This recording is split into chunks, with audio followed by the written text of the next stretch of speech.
Hey guys, welcome back to the Friday vlog where we discuss activity that goes on here with the BuzWeaver channel, current events, headlines that are in the news, technology, social media, and just items of interest that come up during the week that allow us to have a little bit of a dialogue. If you are new here to the channel, I want to welcome all of you guys here and consider clicking that watermark down there in the bottom right hand corner to subscribe, followed by clicking that bell so you guys will know when the next vlogs and content here on the channel are uploaded.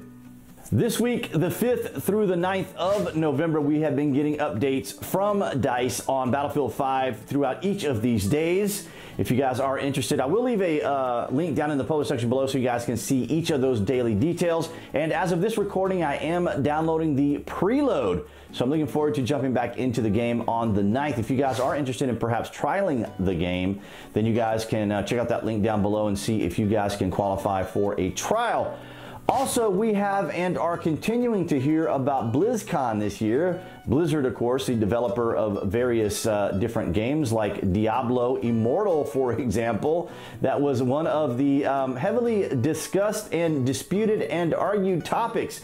But the thing is, throughout this summer, from the various conventions, we have been hearing that many of the game developers are kind of moving towards more of a phone-based platform. Now, we can't really necessarily anticipate MMOs and certain games of that nature going to mobile, but I am going to post a graph right here on the screen for you guys to take a look at to see that the direction of gaming does seem to be kind of leaning towards mobile. Now, I don't think it's going to have a terrible effect on PC gamers like myself or even console gamers, because those will always be around.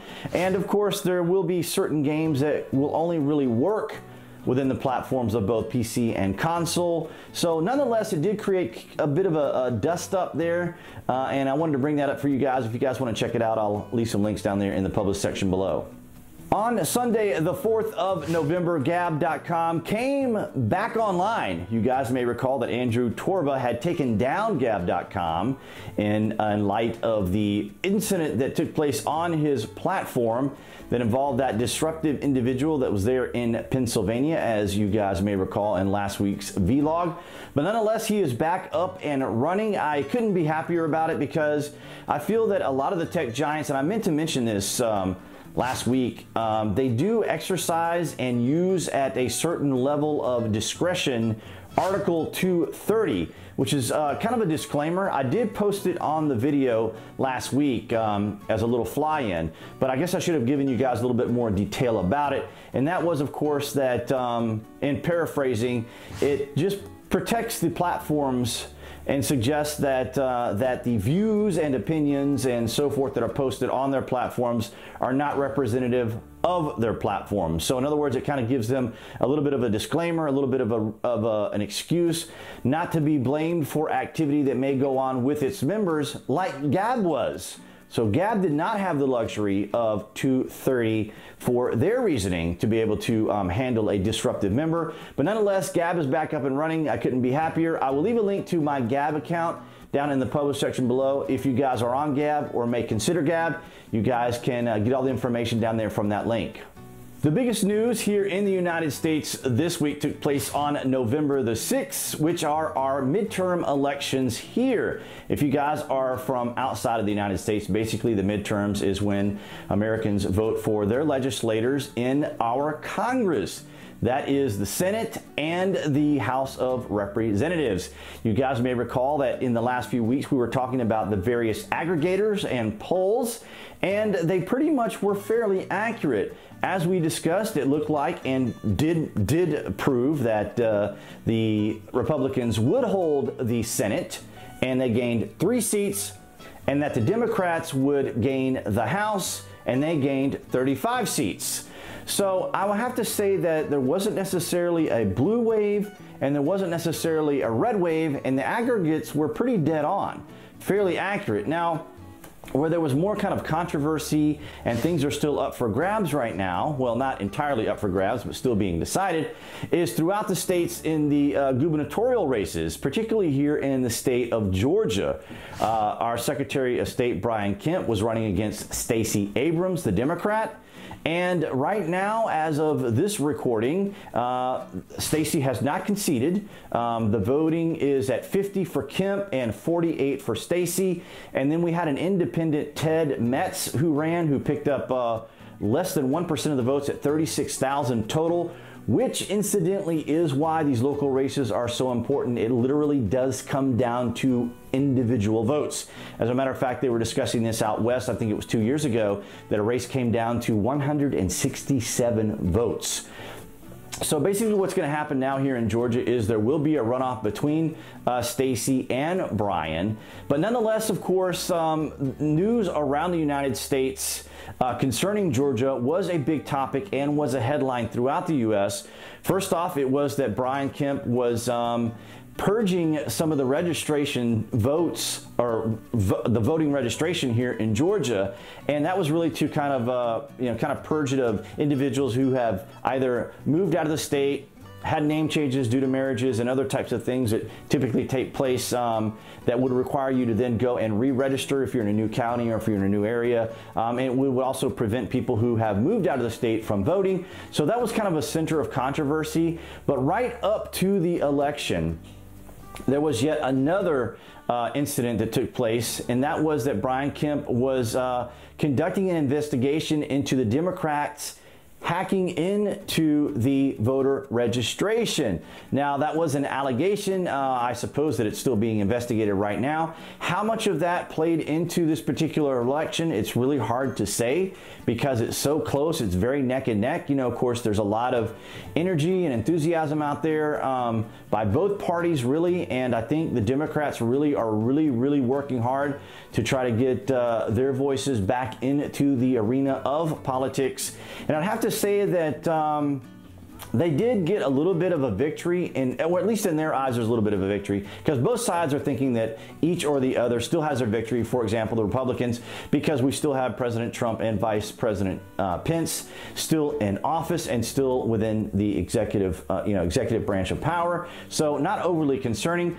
So what does this mean in the overall scheme of things? Well, we obviously know that that we have a very politically strong-minded group of Democrats right now.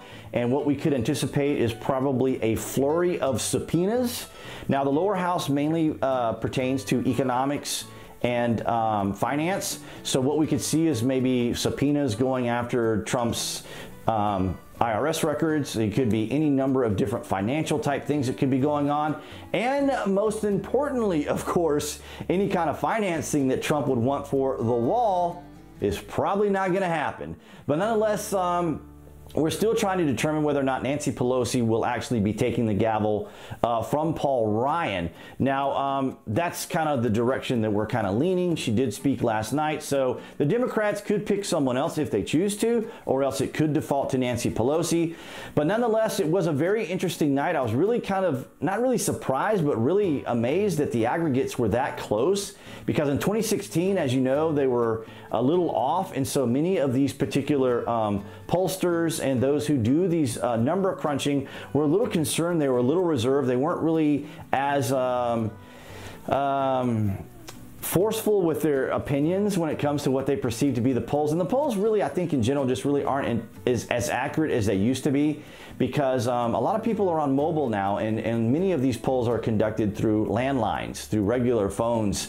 And so as people start to get rid of their landlines and just go mobile, then obviously you're not going to have as big of a pool to gather from, and sometimes what that can lead to is a little bit of padding here and a little bit of padding there. And I think that's what the polls were a little concerned about, is how much padding. Did they have the correct amount of padding? Did they have the correct amount of compensation for where they may not have had areas of correct polling? But nonetheless, that was the outcome of the elections. That will give us plenty to talk about, I'm sure, here in the future.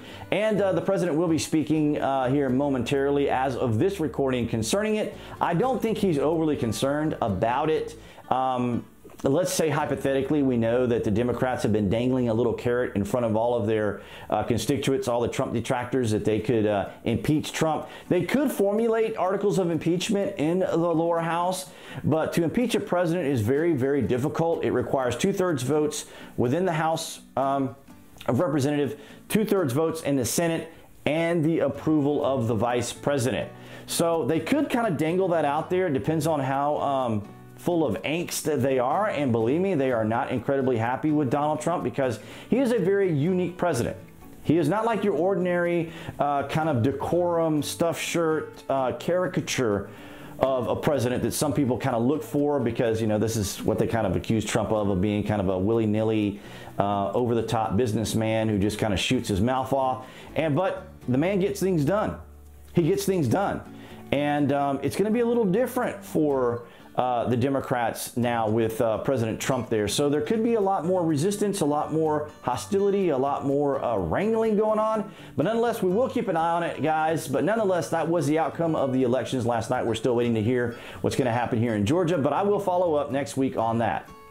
All right, guys, so that's going to wrap it up for this Friday vlog. This week, there was so much going on with the elections. There's so many other directions and so many other things that we perhaps could have gone into. But I just wanted to leave it within this digestible area right now because there's still actually things going on as of this recording.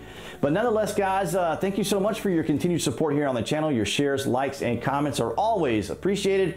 Be sure you click on that channel icon appearing right there on the screen to subscribe, along with clicking that bell so that you guys will know when the next Friday vlog is available, as well as current content here on the channel. And I will see you guys next week.